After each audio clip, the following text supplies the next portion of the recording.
Donc bonjour, je suis professeur de théologie et de philosophie à l'Université catholique de Lille, plus précisément enseignant-chercheur, et je suis à l'œuvre d'Orient, où nous faisons aujourd'hui cette interview. Je suis en charge du dossier académique, c'est-à-dire de toutes les activités ayant trait à l'université, à l'enseignement ou à tout ce que fait l'œuvre d'Orient à cet égard. J'ai aussi d'autres activités comme diriger des collections, dont la collection Pensée religieuse et philosophique arabe à l'Harmattan que j'ai fondée, et une revue que j'ai fondée ici aussi qui s'intitule Perspectives et réflexions, qui est une revue académique qui parle des chrétiens d'Orient. Quelques rédactions de livres et d'articles. Voilà.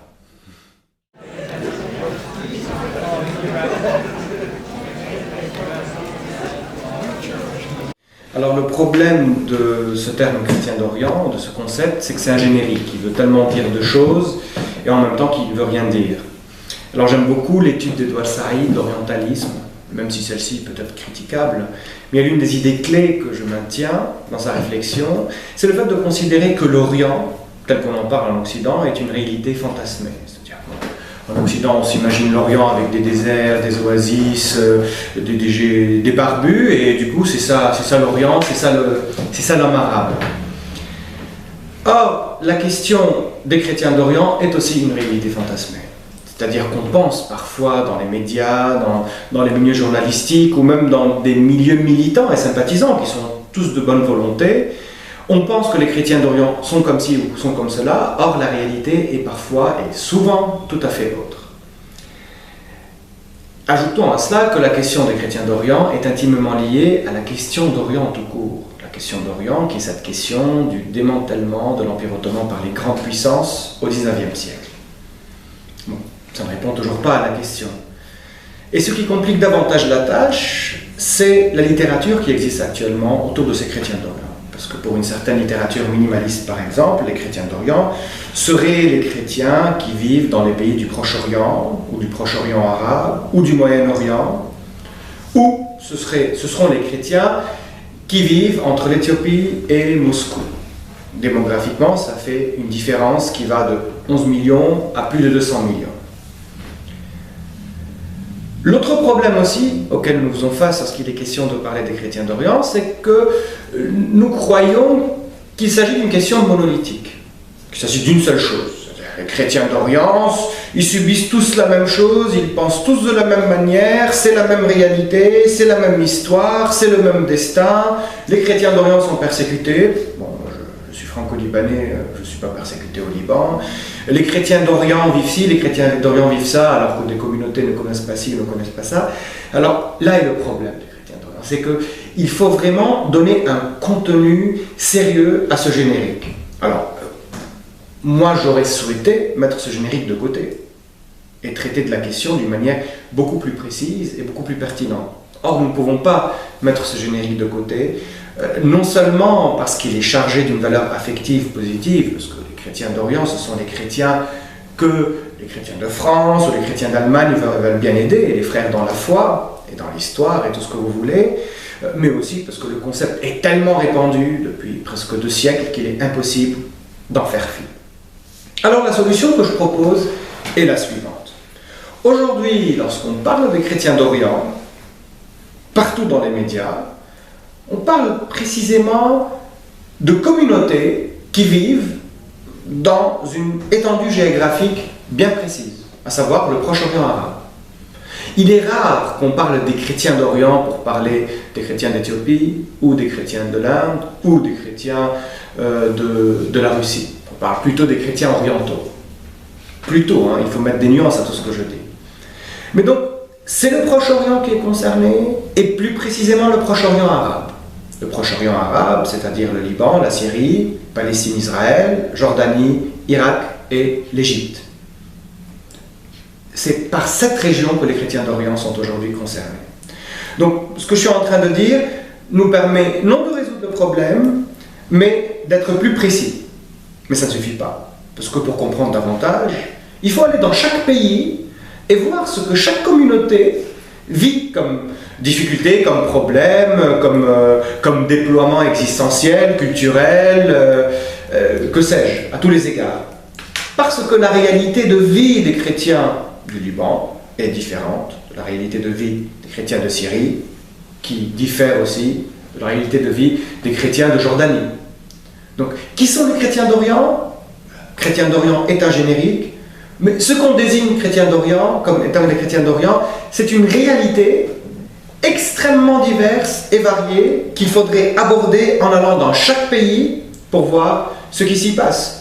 Et aller dans un pays aussi ne donne pas la solution à la question.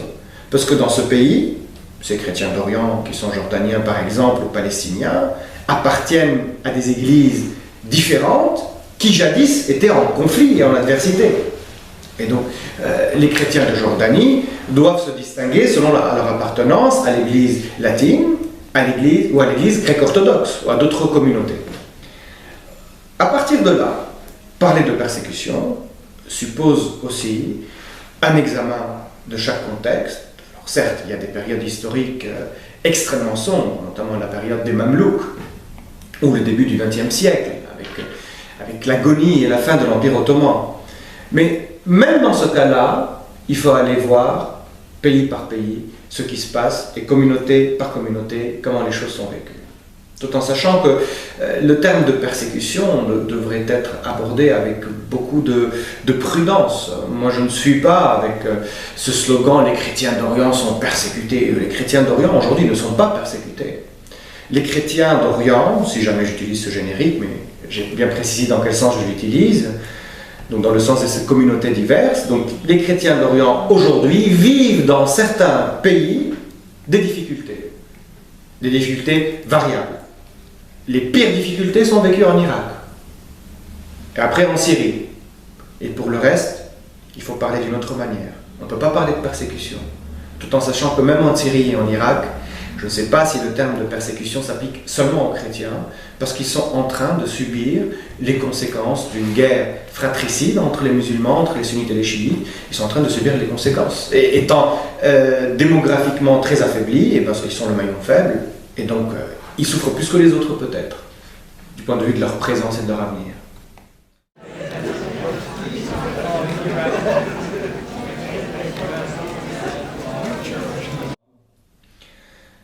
Alors, pour répondre à cette question, il me faudra deux volets. Le premier volet, c'est celui des familles ecclésiales.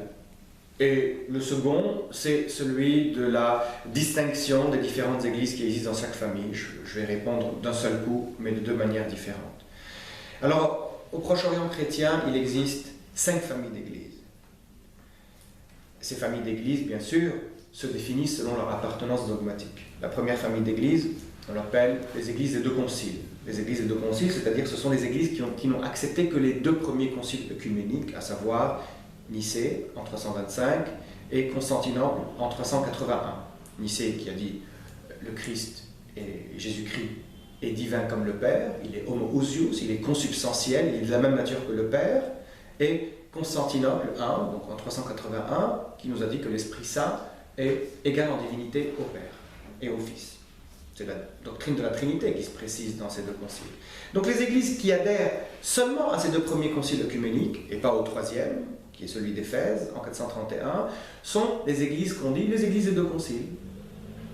Et les églises appartenant à cette famille d'églises sont les églises assyriennes, et l'autre église assyrienne qui a fait schisme en 1968 avec cette église, mais les 2 églises ont la même tradition, ont la même foi. Donc voici la première famille d'églises, donc l'église assyrienne. Jadis, on l'appelait l'église nestorienne. Son appellation classique, et qui fait honneur à son histoire, c'est église de l'Orient. L'église chaldéenne n'en est que la branche catholique. Deuxième famille d'églises, c'est la famille des églises orientales orthodoxes. Il ne faut pas faire la confusion entre cette famille d'églises et la famille des églises orthodoxes tout court. Alors la famille d'églises orientales orthodoxes, ou dite aussi la famille des églises des 3 conciles, et la famille d'églises qui ont accepté les 3 premiers conciles œcuméniques. Donc Nicée que je viens d'évoquer, Constantinople de même, et le concile d'Éphèse en 431. Le concile d'Éphèse qui proclama la Vierge Marie Théotokos. Suite à ce concile d'Éphèse, il y a des églises qui se sont... Théotokos. ces trois églises acceptent ces trois conciles. Et puis le quatrième concile fut celui de Chalcédoine. Ces églises refusèrent le concile de Chalcédoine. Le concile de Chalcédoine, c'est en 451. Le concile de Chalcédoine dit le Christ est en même temps pleinement homme et pleinement Dieu. Ces églises qui refusèrent le concile de Chalcédoine donc, sont dites les orientales orthodoxes. Et c'est là que nous trouvons le réservoir démographique des chrétiens d'Orient selon la définition que j'en ai donnée. Alors d'une manière plus empirique, il s'agit des églises coptes orthodoxes, arméniennes orthodoxes et syriaques orthodoxes. Les Arméniens aiment bien qu'on les appelle les Arméniens apostoliques, mais ça revient au même. Donc, pour la première famille d'églises, c'est l'Irak, qui est leur territoire ancestral, un peu à côté, mais disons que surtout au XXe siècle, parce qu'il y a des parties de la Turquie qui sont concernées, la Turquie actuelle. La deuxième famille d'églises, les Coptes, c'est l'Égypte. Les Arméniens, c'est presque partout dans le Proche-Orient. Mais les Syriaques, c'est surtout en Syrie, mais un peu en Irak et un peu au Liban, et quelques petites communautés dans les autres pays. Troisième famille d'églises, c'est la famille des églises orthodoxes.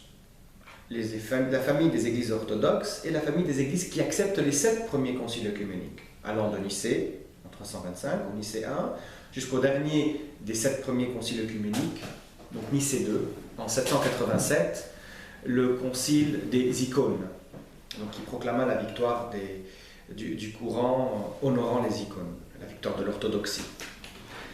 Alors, cette troisième famille a presque tout de commun avec l'Église catholique, quant au sacrement, quant à une certaine partie de l'histoire, à la reconnaissance des conciles œcuméniques, sauf que ce qui la rend particulière, c'est le fait qu'elle ne soit pas en communion avec le pape, avec le siège de Rome. Jadis, il y avait quelques autres problèmes dogmatiques graves, notamment celui du filioque, donc si l'Esprit Saint procède du Père ou du Fils, mais on n'en est plus là après le dialogue qui a duré plusieurs décennies. La question est résolue, tout le monde a accepté qu'il y ait différentes manières d'exprimer les choses. Alors nous trouvons dans cette troisième famille d'églises les 3 églises dites orthodoxes en Orient, à savoir le patriarcat grec-orthodoxe d'Antioche, le patriarcat grec-orthodoxe de Jérusalem et le patriarcat grec-orthodoxe d'Alexandrie. Alors le plus important parmi ces 3 patriarcats, c'est le patriarcat grec-orthodoxe d'Antioche. Plus précisément, donc, ce sont ce qu'on appelle orthodoxes au Liban et en Syrie. Il y en a 1 million et quelques en Syrie et peut-être 300 ou 400 000 au Liban. Alors que les 2 autres patriarcats sont vraiment de très petits patriarcats, quelques milliers à Jérusalem et quelques dizaines de milliers en Alexandrie, en Égypte. 4e famille d'églises, ce sont les églises orientales catholiques. À l'exception de l'église maronite, qui se dit être en communion avec l'église catholique depuis le début, c'est ce que son histoire dit, même si on peut critiquer cette histoire, mais bon, tenons-nous à l'histoire officielle. Donc à l'exception de l'église maronite, toutes les autres églises naquirent suite à un schisme qui a eu lieu dans des églises dites orthodoxes ou orthodoxes orientales.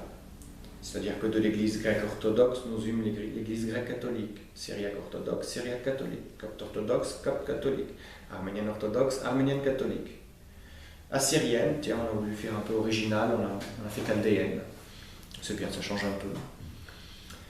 Et enfin, la 5e famille d'églises, mais qui est très récente et qui n'a pas un héritage et un apport historique aussi important, loin de là, que les autres, ce sont les églises protestantes, qui sont implantées en Orient depuis la fin du XIXe siècle. Ce sont des églises d'empire, des églises qui sont venues notamment avec les Anglais, mais aussi par la suite avec les missionnaires américains. Alors là, nous trouvons de tout. Il y a les épiscopaliens, les luthériens, les réformés, les évangéliques, les pentecôtistes, il y a tout en Orient. Mais dire qu'il y en a beaucoup ne veut pas dire qu'ils sont nombreux, parce que démographiquement, ils ne représentent que 1% de ces chrétiens qui vivent dans cette partie du Proche-Orient arabe, qui serait aux alentours de 11 millions, sur une grande mer ou dans un grand océan de 350 millions de musulmans. mais comme le Christ le dit, ils sont le sel de la terre. Enfin, ils essaient.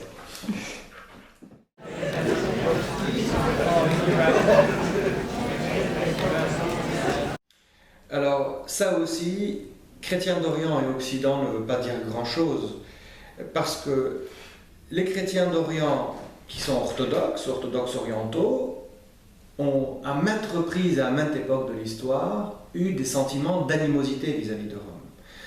Et cette animosité avait, entre autres, comme source le dogme. Parce que si après le Concile Vatican II, 1962-1965, les églises se sont rapprochées, ont parlé, ont levé les excommunications, avant il y avait une opposition peu chrétienne qui existait entre ces églises. Et donc, ces chrétiens d'Orient, il y avait une partie qui était contre les croisades et qui a fait cause commune avec les musulmans pour combattre les croisades. Les Coptes d'Égypte ont combattu avec Saladin les croisades. Beaucoup de chrétiens de Syrie, orthodoxes ou syriaques, jacobites comme on les disait, ont combattu les croisades. Et ça, on l'oublie, on n'en parle pas. Et les églises orthodoxes, je parle de la troisième famille, ont gardé une amertume qu'ils nous rappellent parfois encore aujourd'hui. Le sac de Jérusalem le sac de Constantinople par les croisés. Ils n'ont pas oublié. Ils considèrent que l'affaiblissement majeur qu'a subi l'Empire byzantin était à cause de ce sac de Constantinople par les croisades. Donc voici le premier bémol qu'il faudrait mettre à cela. Non, tous les chrétiens d'Orient n'étaient pas avec les croisades. Alors, deuxièmement, on dit les Maronites. Les Maronites, c'était l'une des rares communautés qui a rejoint les croisés lorsqu'ils sont arrivés. Attention, c'est une partie des Maronites seulement qui a rejoint les croisés. Parce que lorsque les Maronites voulurent combattre avec les croisés les musulmans, il y a eu un schisme dans l'église maronite. Il y a une partie des Maronites qui a fait cause commune avec les croisades et une autre partie qui a fait cause commune avec les musulmans. Et ça aussi fait qu'on n'évoque presque jamais, parce qu'on aime bien nos histoires sacrées en Orient, et il faut que les histoires sacrées soient parfaites, surtout quand elles sont créées bien ultérieurement. Il y a eu deux lignées de patriarches. Il y a eu des antipatriarches dans l'église maronite. Il y en a eu plusieurs. En Occident, il y avait des antipapes. Et bien dans l'église maronite, il y a eu des antipatriarches. Plusieurs. Parce que l'église maronite n'était pas toute unie avec ce phénomène. Mais avec le temps, bien sûr, toute la communauté a rejoint les croisés. Donc pour revenir à la question, qu'en est-il de ces chrétiens d'Orient et de l'Occident? Les relations ont varié. Au début, le croisé pouvait être perçu comme étant un étranger, parce que les chrétiens d'Orient, dans les débuts de l'islam, vécurent quelques moments d'âge d'or, où la relation avec l'islam n'était pas celle qu'on s'imagine. Puis après, bon an, mal an, il y a eu beaucoup de mauvaises périodes et de persécutions. Mais par la suite, effectivement, les Maronites se sont fait les héros de l'Occident en Orient. Les héros de l'Occident, non seulement d'un point de vue religieux, parce qu'ils contribuèrent d'une manière très active à la création d'autres églises orientales catholiques, mais les héros culturels, c'est-à-dire qu'ils ont apporté ce qu'il y avait de mieux en Occident vers l'Orient. L'imprimerie, les sciences, l'ouverture, les langues, l'éducation, mais pas que les Maronites. D'autres communautés orientales aussi, qui sont devenues catholiques, ont participé à ce grand mouvement culturel. Alors, je parle aussi des Grecs catholiques, je parle aussi des Syriaques catholiques et d'autres communautés orientales catholiques. Alors, cette relation entre l'Occident et l'Orient, et plus précisément entre les communautés chrétiennes et l'Occident chrétien, ou la chrétienté, devrait aussi être abordée avec nuance. Mais bien sûr, à partir du XVe et XVIe siècle, surtout après que l'Empire ottoman eut des relations diplomatiques avec l'Occident et promis certaines ouvertures, l'influence était de plus en plus grandissante et effectivement, les chrétiens d'Orient, à partir de cette période, jouèrent un rôle, les chrétiens d'Orient catholiques, jouèrent un rôle de pont entre l'Orient et l'Occident, un pont à bien des égards, un rôle qu'ils essaient toujours de jouer aujourd'hui. Ils ont beaucoup plus de mal, parce que maintenant on n'a plus forcément besoin des chrétiens pour être ouverts à l'Occident, étant donné que les communautés musulmanes se sont ouvertes aussi à l'Occident et ont des relations et étudient les langues et tout ce que vous voulez.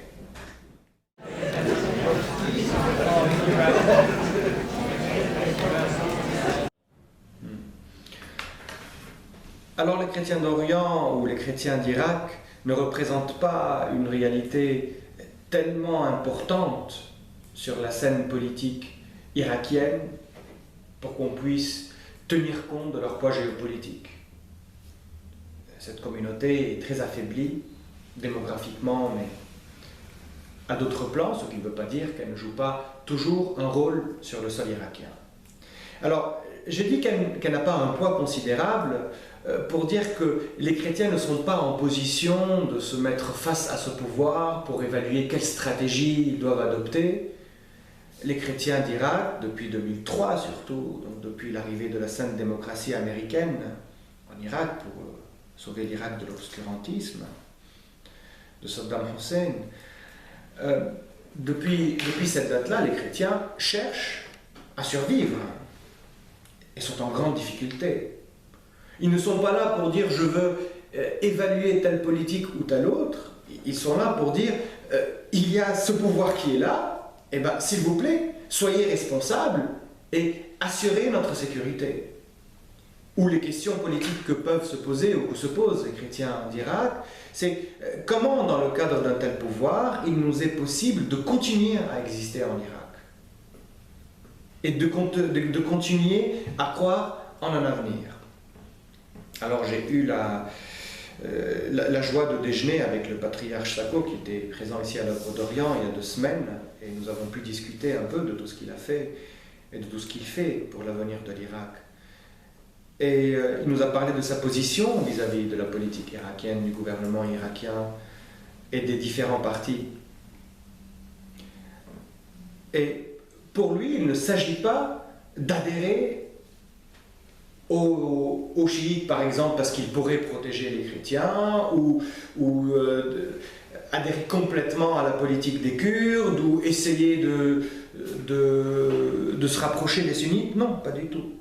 Pour lui, il s'agit de parler avec tout le monde, d'être un facteur de paix, et il nous a témoigné de la médiation ou des médiations diverses qu'il fait entre les chiites et les sunnites. Et donc, dans cet échange et dans cette ouverture à tout le monde, les chrétiens d'Irak essaient de se frayer les chemins d'avenir dans le cadre des difficultés tellement grandes auxquelles ils font face en Irak. C'est ça le problème. Donc, que le régime soit iranien, pro-iranien, chiite ou sunnite, là n'est pas la question pour eux. La question pour eux, c'est comment s'en sortir. Parce qu'ils ne sont pas en mesure d'imposer « nous voulons ceci, nous voulons cela ». Pas du tout. Ils ont besoin de sécurité, ils sont très affaiblis. Mais ils ont toujours un rôle à jouer. Un rôle très important, un rôle de diversité dans la société.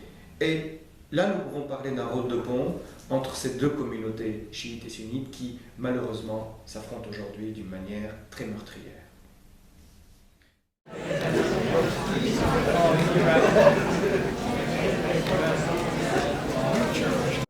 La majorité des chrétiens de Syrie ont opté pour le camp du régime syrien.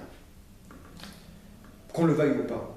Les gens disent non, il ne faut pas le dire, mais si, même l'ancien ministre des Affaires étrangères l'a dit en les invitant à changer de positionnement. Mais il est clair que même les hiérarchies ecclésiastiques montrent des positions qui sont plutôt favorables. Il ne faut pas se moquer de soi-même. Les choses sont évidentes à cet égard. Mais là, je ne veux faire aucun jugement sur la question, mais essayer de comprendre un fait. Alors, dans ce fait que j'essaie de comprendre, la première chose, c'est que ces chrétiens de Syrie, avant les événements de 2011, vivaient d'une manière épanouie en Syrie. Alors certes, ils n'avaient pas le choix, politiquement, que d'adhérer à l'idéologie du régime.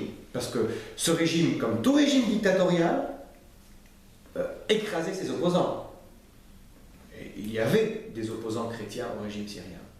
Mais la majorité des chrétiens vivaient bien parce que tant qu'ils adhéraient à l'idéologie du régime, anti-occidentalisme, cause palestinienne, anti-sionisme, toutes ces histoires, tant qu'ils y adhéraient, ils pouvaient travailler comme ils voulaient, vivre comme ils voulaient, prier quand ils voulaient, faire toutes les activités qu'ils voulaient. Il n'y avait aucune entrave. Même dans les années 2000, les communautés musulmanes vivaient ou commençaient à vivre des entraves que les chrétiens ne vivaient pas. Surtout avec la vague d'islamisation qui arrivait en Syrie et qui s'amplifiait. Donc ça, c'est avant 2011. Lorsqu'en 2011, les événements ont commencé, certains parmi les chrétiens de Syrie, alors je ne sais pas si c'est la majorité, mais il est certain que c'est un grand nombre, ont rêvé en un changement. Et il fallait rêver en un changement. Il fallait en finir avec la dictature qui régnait. Il fallait en finir avec la violation des droits de l'homme. Il fallait en finir avec l'injustice. Les chrétiens de Syrie, comme tout le monde, ont rêvé de plus de démocratie, de plus de liberté, de plus de droits de l'homme. Oui, sauf que ce soulèvement, ou nommez-le comme vous le voulez, certains le nomment révolution, mais ça n'a rien d'une révolution à mon sens. Très vite, quelques semaines plus tard, il y a eu un tournant. Pas islamiste encore, mais le cachet musulman était de plus en plus mis en valeur. Les manifestations prenaient départ dans les mosquées, on criait des slogans islamistes ou tout simplement Allahu Akbar, Dieu est grand. Mais comment voulez-vous qu'un chrétien en Syrie, qui est un pays laïque à la syrienne, à l'orientale, mais qui est un pays laïque, qui a été nourri par l'idéologie arabisante ou arabiste, comment voulez-vous qu'il puisse adhérer à cela? Déjà, il commençait à se poser des questions. Mais comment ça se fait? Nous faisons une révolution pour la Syrie et tout d'un coup, il y a une petite tournure islamique qui se fait. Et eux étaient très sensibles au sort des Irakiens chrétiens qui, depuis plusieurs années, transitaient en Syrie. Ils voyaient ce qui se passait avec leurs frères irakiens. Ils se demandaient, est-ce que notre tour va arriver ou pas? Donc, voici la première appréhension des chrétiens de Syrie. Par la suite, quelques mois plus tard, avant que les islamistes arrivent, Daesh ou Al-Nusra, quelques mois plus tard, cette opposition au régime, qui avait des revendications légitimes, certaines revendications légitimes, n'a pas rassuré les chrétiens. Oui, il y avait ça et là un petit communiqué en disant oui, la Syrie, chrétiens et musulmans, mais les chrétiens ne se sont pas sentis rassurés. Et moi j'ai suivi de près cette affaire. Alors oui, il y a quelques symboles de cette opposition qu'on a vu, 2 ou 3 personnes, et puis c'est fini, on n'en entend plus parler peut-être, parfois dans certaines interviews. Et cela aussi a amplifié l'appréhension de ces chrétiens en disant mais d'accord, mais c'est une révolution, mais je ne suis pas rassuré. Et si la majorité devenait du côté des musulmans politiques ou de l'islam politique, qu'en est-il de mon avenir? On a vu ce qui s'est passé en Irak, qu'en est-il de mon avenir? Mais le pire pour ces chrétiens de Syrie, c'est ce qui s'est passé par la suite, à partir de 2012, avec l'arrivée d'Al-Nusra, et puis avec l'arrivée de Daesh. Et là, ces chrétiens ont vu que cette dite révolution ou révolte virait complètement dans l'islamisme. Où existent aujourd'hui les chrétiens de Syrie? Pour leur écrasante majorité, ils sont dans les régions du régime. Donc, est-ce que les chrétiens de Syrie ont pris le côté du régime parce qu'ils sont amoureux de ce régime? Peut-être qu'il y en a certains parmi eux qui le sont, mais je crois qu'une grande majorité n'avait pas le choix. En se disant, voilà comment ça se passait avant, et aujourd'hui nous sommes face à une réalité qui ne nous est pas favorable. Je crois que c'est l'une des manières qui nous permet d'expliquer ce rapprochement des chrétiens de Syrie avec le régime, d'ailleurs, qui les ménage, il faut le dire. Alors, vous allez dire manipulation, instrumentalisation, tout le monde le fait en politique, certainement. Personne n'est dupe à cet égard.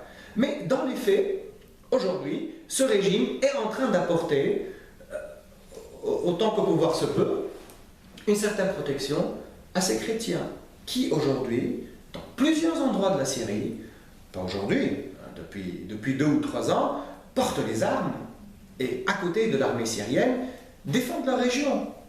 Et l'une des villes dont le nom m'échappe maintenant a résisté plusieurs semaines face aux attaques d'Al-Nusra en attendant que l'armée syrienne arrive et les aide à s'en sortir. Donc voilà ce qu'il en est pour la position. Il faut mettre de côté cette manière d'expliquer les choses d'une manière binaire. Non, c'est pas d'une manière binaire, mais quand il s'agit de l'existence, ou quand il s'agit de l'avenir, ou quand il s'agit du danger de vie, du danger de mort, pardon, je crois qu'on choisit le moins pire. C'est peut-être ce que les chrétiens de Syrie ont choisi, le moins pire.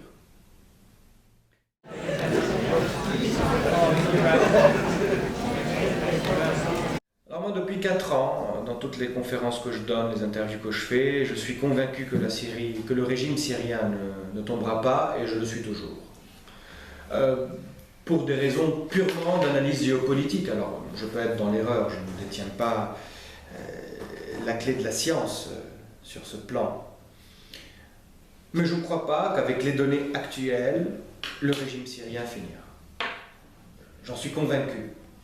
Et d'ailleurs, je crois que l'accord qui a été fait avec l'Iran il y a 2 jours, va aussi dans un sens du renforcement de ce régime. Alors, le régime perd une ville, il en reprend une autre. Alors, depuis quelques jours, on nous raconte qu'ils sont en train de se rapprocher de Palmyre de nouveau, qu'ils sont à quelques kilomètres de Palmyre.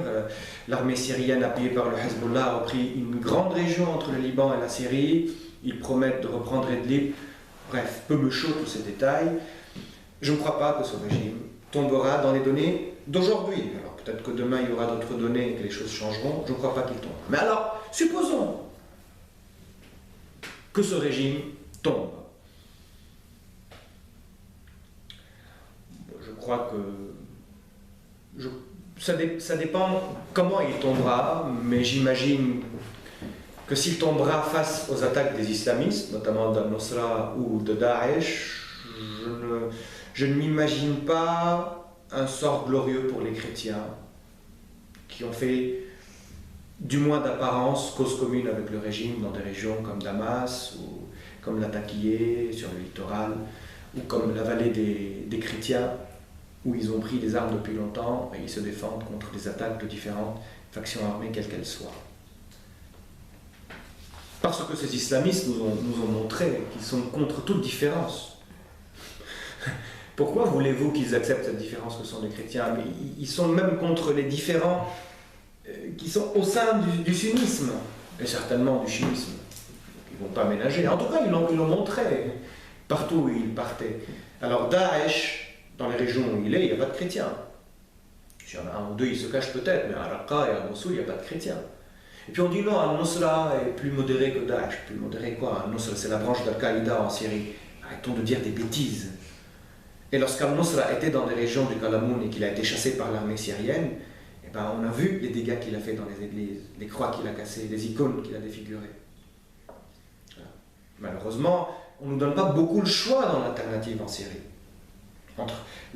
C'est entre un régime dictatorial qui a commis beaucoup de crimes et qui devait changer ou se réformer, je ne sais quoi, et entre des extrémistes avec qui on ne peut pas parler, qui sont contre toute différence.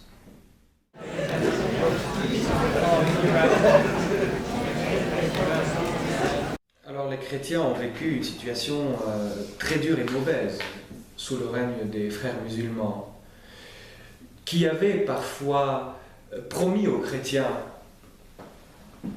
des facilités, de meilleurs jours, un épanouissement, des droits, une citoyenneté, mais qui ont été menteurs dans tout ce qu'ils faisaient. Et il était évident que les frères musulmans faisaient tout pour une islamisation encore plus grande, encore plus marquée, encore plus prononcée de la société égyptienne. Cela était évident, que ce soit dans les lois qu'ils promulguaient dans le Parlement, dans leurs pratiques, dans les nominations. Sauf que l'islam politique, c'est un projet impossible. On n'a pas besoin de le détruire, il se détruit lui-même. Il l'a prouvé en Égypte, il est en train de le prouver en Tunisie, et la destruction qu'il cause en Orient est encore une preuve plus grande. En tout cas, pour en revenir à ces chrétiens d'Égypte, Sous les frères musulmans, ils ont beaucoup souffert de stigmatisation, de rejet encore plus grand, parce que de toute façon, les chrétiens d'Égypte souffrent depuis les années 50 d'une situation de sous-citoyenneté, comme le dit Lord Girgis dans son étude. Et cette sous-citoyenneté les empêche de s'épanouir dans la société égyptienne. Alors, avec Mohamed Morsi, c'était l'apogée de cette sous-citoyenneté. Mais pas au nom, comme avec Nasser et avec Sadat, de l'arabisme, mais au nom, franchement, de l'islam politique. Et rien ne peut nuire aux chrétiens d'Égypte ou à tous les chrétiens d'Orient que de leur imposer cette manière de vivre et cette manière d'être. Alors, avec Sisi, les choses ont changé. Cet état de fait d'une gouvernance au nom de l'islam politique n'est plus d'actualité. Alors certes, il y a encore beaucoup de choses à faire, notamment sur le plan de la citoyenneté, parce que le combat principal des chrétiens en Égypte, et d'ailleurs c'est le combat principal des chrétiens partout en Orient, c'est le combat de la citoyenneté. C'est de pouvoir vivre dans des sociétés démocratiques où il y a un citoyen, qui est premièrement un citoyen, et pas qui est chrétien ou musulman ou chiite ou sunnite et qui a des droits parce qu'il appartient à cette communauté et pas à telle autre. Et donc avec Sisi, les choses ont changé et l'Église respire de nouveau. Alors, je ne parle pas d'un point de vue théologique ou spirituel, mais d'un point de vue politique et social. Parce que Sisi a abrogé toutes les mesures officielles ou officieuses qui étaient prises de manière à asphyxier la communauté chrétienne et à la reléguer à un rang beaucoup plus inférieur que celui de la communauté musulmane, ou que celui de la Ummah, comme on le dit en arabe.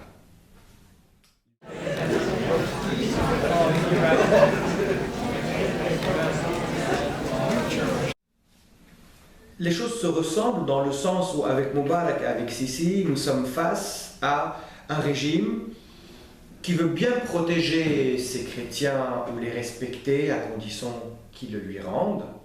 Cela se faisait sous Moubarak, et sous Sisi ça se fait, mais il y a quand même une différence de taille. C'est que la révolution égyptienne apportait certains fruits. C'était une révolution authentique. Elle doit continuer d'ailleurs, parce qu'elle n'est pas finie. Elle doit continuer jusqu'à ce que la citoyenneté soit établie, mais je crois que ce n'est pas gagné. Mais il faut continuer. La différence sous le règne de Sisi, c'est qu'il y a eu les frères musulmans et qu'il y a eu le renversement de Moubarak.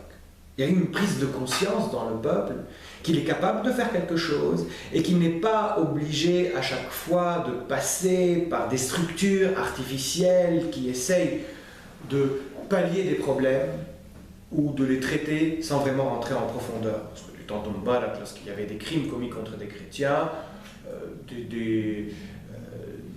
des représentants des différentes communautés venaient et faisaient une rencontre de réconciliation, on n'en parlait plus. Alors je crois que ces choses ne peuvent plus exister aujourd'hui et qu'il y a une conscience vraiment de l'engagement citoyen des chrétiens. Et ce déclic eut lieu au début de la révolution égyptienne. Parce qu'au début de la révolution égyptienne,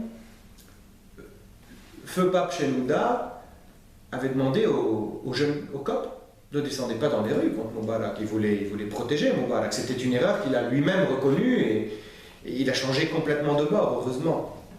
Ils ne vont pas attendre que les responsables ecclésiastiques fassent des compromis avec le pouvoir politique pour trouver une solution qui de toute façon ne sera pas satisfaisante.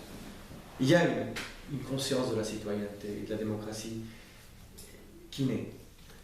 Et donc voici la différence principale qu'il y a entre Moubarak et Sisi. Et il me semble que Sisi a plus de sollicitude envers les chrétiens que Moubarak. Il me semble.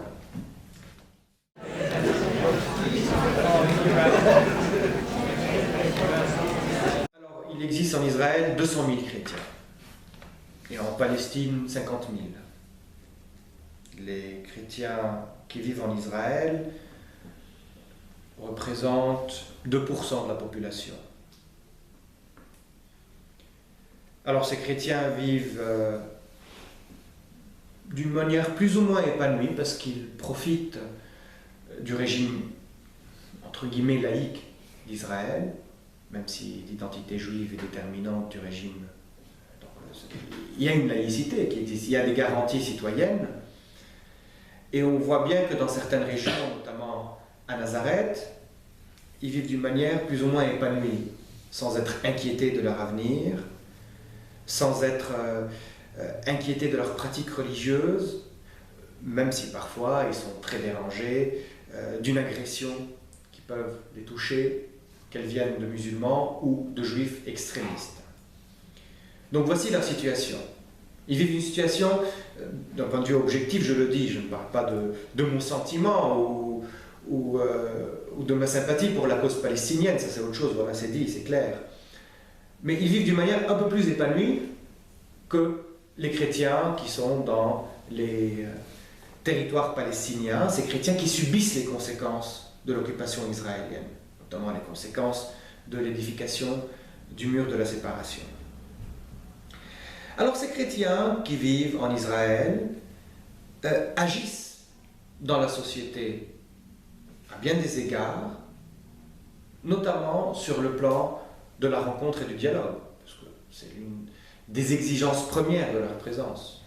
Le dialogue qui est, dans ce contexte très particulier, un dialogue tripartite, islamo-christiano-judaïque. Parce que dans nul autre endroit en Orient, il est question de ce dialogue tripartite. Nous, au Liban, ou en Syrie, ou en Jordanie, on fait un dialogue islamo-chrétien. Mais ce n'est pas le cas en Israël.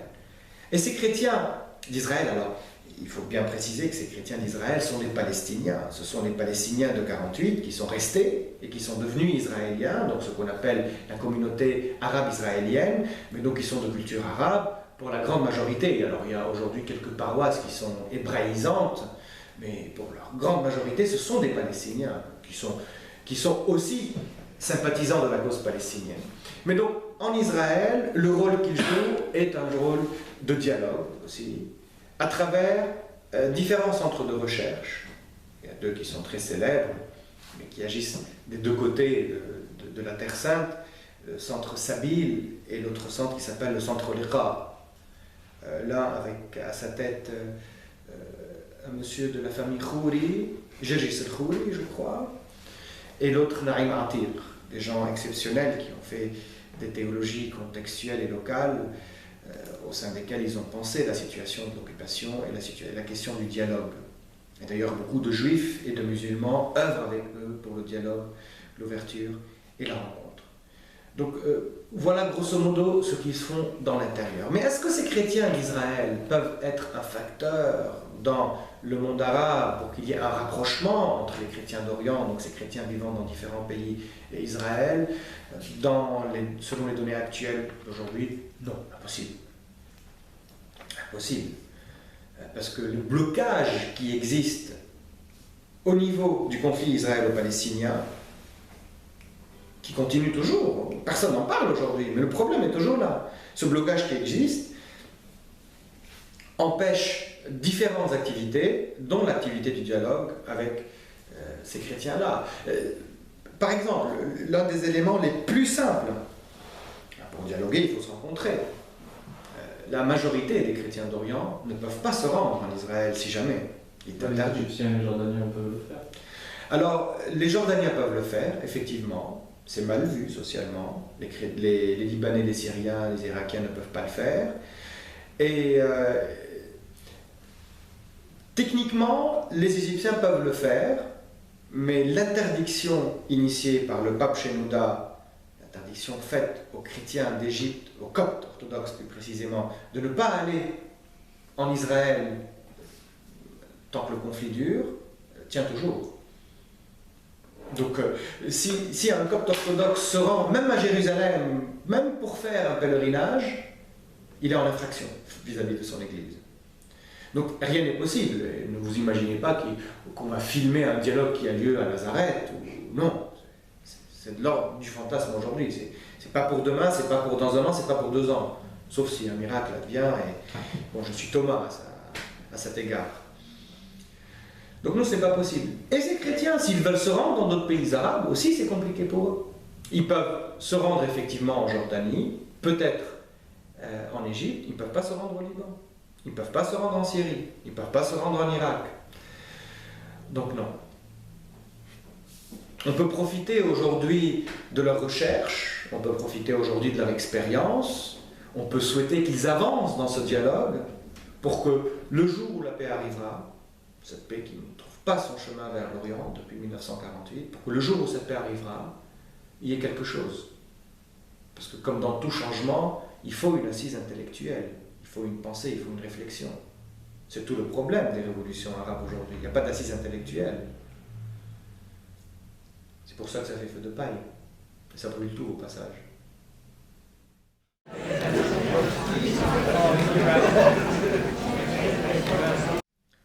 Alors, l'avenir des chrétiens d'Orient repose sur 3 éléments, à mon sens. Le premier élément, c'est eux-mêmes. Si les chrétiens d'Orient veulent rester, c'est premièrement leur décision. Personne ne peut prendre sa décision à leur place. Aujourd'hui, tout montre que les chrétiens veulent rester en Orient. Il n'y a pas un exode massif. En Irak, il y a des déplacements de population, ils n'ont pas le choix, ils sont en train de fuir. Parce que s'ils ne fuient pas, ils sont tués. Mais en dehors de ça, que ce soit au Liban, que ce soit en Syrie, alors en Syrie, il y a des exodes qui ont lieu, mais ce sont des exodes de toutes les communautés, et pas seulement les chrétiens. Il y a toujours des chrétiens en Syrie, en Jordanie, en Terre Sainte. Alors, il y a une saignée démographique, oui, il y a une saignée démographique, mais selon toute vraisemblance, aujourd'hui en Orient, les musulmans émigrent plus que les chrétiens. De toute façon, ils sont plus nombreux. Mais je parle en proportion et pas en nombre absolu, en valeur absolue. Donc, première condition, c'est qu'ils choisissent eux-mêmes de rester. Mais sauf que pour rester, il faut que leur action d'avenir, ou leur action du présent, soit une action commune. Aucune communauté chrétienne ne s'en sortira seule. Soit nous en sortirons tous ensemble, quelle que soit notre appartenance ecclésiale, quelle que soit notre obédience politique, quel que soit notre pays d'origine, soit tous ensemble, ils se disent, faisons une cause commune pour l'avenir, soit ils ne resteront pas. En tout cas, j'ose croire aujourd'hui que les chrétiens veulent rester. En tout cas, en dehors de ce qui se passe en Irak, rien ne montre que les chrétiens veulent quitter leur héritage en Orient. Et pourquoi voulez-vous qu'ils le quittent? C'est leur héritage, c'est leur terre, c'est leur maison. C'est à moi. J'y suis depuis 2000 ans. Deuxième élément, c'est l'islam. L'avenir des chrétiens d'Orient dépend de l'islam. L'islam, au début de la création de ces pays que j'évoque depuis tout à l'heure, dans les années 30, 40, 50, l'islam a souvent envoyé vers les chrétiens des messages pour les rassurer, pour leur dire « Je veux bâtir des États et des pays avec vous. » Et ça a réussi. Il y a eu bien sûr des difficultés, mais ça a réussi. Aujourd'hui, l'islam politique ne rassure plus. L'islam politique n'envoie plus ou n'émet plus des signaux envers des chrétiens d'Orient pour qu'ils se sentent en sécurité ou pour qu'ils aient de l'espoir pour l'avenir. Alors bien sûr, il y a plein de musulmans de bonne volonté qui le font. Mais ce n'est pas suffisant. En tout cas, là c'est un autre problème, parce que je suis en train de parler de l'islam comme on parle dans les médias des chrétiens d'Orient, parce que l'islam aussi c'est un générique, il faut être bien précis, est-ce que je parle des sunnites et des chiites, et même au sein du sunnisme et du chiisme, il y a des sunnismes et des chiismes. En tout cas, d'une manière globale, l'ambiance n'est guère rassurante à cet égard, d'un point de vue des chrétiens d'Orient. Parce que ce courant, cet islamisme, ça aussi c'est un générique, je vais l'utiliser, parce que sinon on ne finira pas dans les définitions, cet islamisme qui a commencé dans la fin des années 70 avec Ben Laden, avec la révolution iranienne, et par la suite qui s'est amplifié avec la disparition de l'Union soviétique, cet islamisme ne rassure pas les chrétiens d'Orient, parce que cet islamisme ou cet islam politique les relègue à leur pire cauchemar, c'est-à-dire à la citoyenneté de seconde zone, à la dignitude. Et donc, si avenir il y a pour les chrétiens d'Orient, et je crois qu'il y a un avenir, je mise dessus, je milite pour ça, parce qu'il en va de mon avenir en Orient. Donc si jamais il y a, l'islam a un grand rôle à jouer. Et l'islam perdra beaucoup s'il perd les chrétiens en Orient. Il perdra énormément. Il perdra l'autre dans la société. Il perdra le miroir, il perdra la diversité, il perdra l'ouverture. Ce sera quoi? Une asphyxie civilisationnelle. Il n'y a rien de pire au monde. Troisième élément, l'avenir des chrétiens d'Orient, il dépend quelque part de l'Occident. Jadis, lorsque je parlais de cette question, je disais, s'il vous plaît, plus d'instrumentalisation des chrétiens d'Orient. On en a marre des ambassades qui viennent et qui instrumentalisent les communautés, et puis il y a un revers et les communautés payent le prix de ce qui s'est fait. Donc si l'Occident a aidé les chrétiens d'Orient, les chrétiens d'Occident pourraient prier pour leurs frères chrétiens en Orient, ils pourraient parler d'eux pour que les gens connaissent ce que c'est, éventuellement ils pourraient changer les opinions et les avis afin de faire une pression politique pour que les relations entre les États aillent dans un sens favorable aux chrétiens d'Orient en passant par les droits de l'homme, la démocratie et tout. J'aurais dit ça. Mais maintenant, il faut plus que ça. Parce que les chrétiens en Irak, aujourd'hui, il faut les protéger. Il n'est plus suffisant de prier pour eux ou de faire une pression. Il faut les protéger. Alors je vais donner un exemple extrêmement pratique. Leur territoire classique en Irak, le territoire où ils se sentiraient épanouis, c'est la plaine de Ninive. Cette plaine de Ninive, ils ont été chassés de là-bas l'année dernière par l'organisation terroriste de l'État islamique. Il faut aider les chrétiens d'Irak à recouvrir la plaine de Ninive, à y retourner. Sinon, c'est très dommageable pour leur avenir et pour leur présence. Là, l'Occident doit agir, parce que face à ce monstre qui s'appelle Daesh, les chrétiens ne peuvent rien faire. Rien faire. Et ce ne sont pas les chiites ou les kurdes qui vont combattre à leur place. Alors, ils pourraient le faire pour des intérêts stratégiques précis. Mais en tout cas, quoi que soit le moyen, il faut les aider à récupérer. Et ça, aujourd'hui, c'est l'Occident qui peut le faire. Malheureusement. Ou sinon qui? L'armée irakienne? Peut-être le frère iranien? Je n'en sais rien. Alors, voici un exemple. Et l'Occident devrait aussi mettre plus de pression avec ses partenaires économiques, et à leur tête l'Arabie Saoudite, pour que l'Arabie Saoudite arrête d'avoir une influence sur les pays des alentours, une influence qui va dans le sens d'une amplification du pouvoir de l'islam politique. Parce que cet islam politique est une pensée qui refuse l'autre en tant qu'égal et en tant que citoyen. Et c'est ça le problème. Donc l'Occident a un rôle à jouer. L'Occident qui est en train de signer tous les mois ou tous les ans des contrats, des milliards et des dizaines de milliards de vente d'armes et de pétrole et de tout cela. Il pourrait peut-être faire, il devrait faire, il doit faire une pression. Parce que les chrétiens en ont besoin. L'urgence aujourd'hui est à l'Irak. Si la plaine de Ninive, par exemple, est récupérée et les chrétiens y repartent, ce sera un grand changement pour ces communautés. Parce que les réfugiés qui sont maintenant à Erbil vivent des situations de misère. Et ils ne savent pas quoi faire, ils sont perdus. Parce qu'on leur a promis un retour, mais quand? Donc voilà.